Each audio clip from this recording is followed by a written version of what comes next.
Measuring is an important part of cooking and is essential in baking.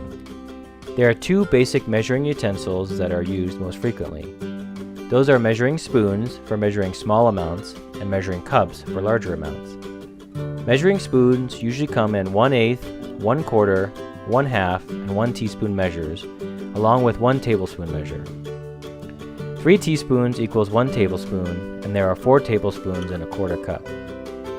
Measuring cups usually come in 1/4, 1/3, 1/2, and 1 cup measures. Measuring liquid ingredients requires different tools than measuring dry ingredients. A dry measuring cup, just like a measuring spoon, is a container that is a predetermined size and filled to maximum capacity. These dry measures can be leveled off with the back of a knife or a dough scraper.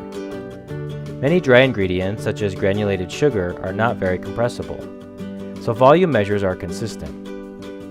Others, notably flour, are more variable.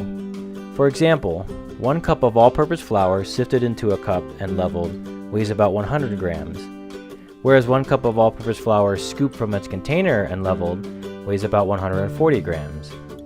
This is why professional bakeries use weight measurements instead of volume in their recipes.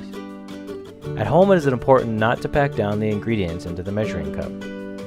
Instead, gently overfill the measuring cup and level it off with the back of a knife.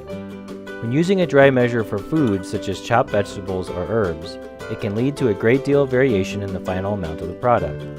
It is best to loosely pack these into the measuring cup and use taste as a guide as whether more or less needs to be added.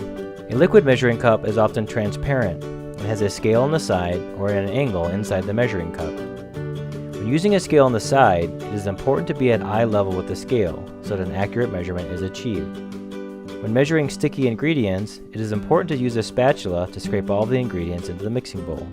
If a spatula is not used, a teaspoon or more can be left in the measuring cup and will alter your final result.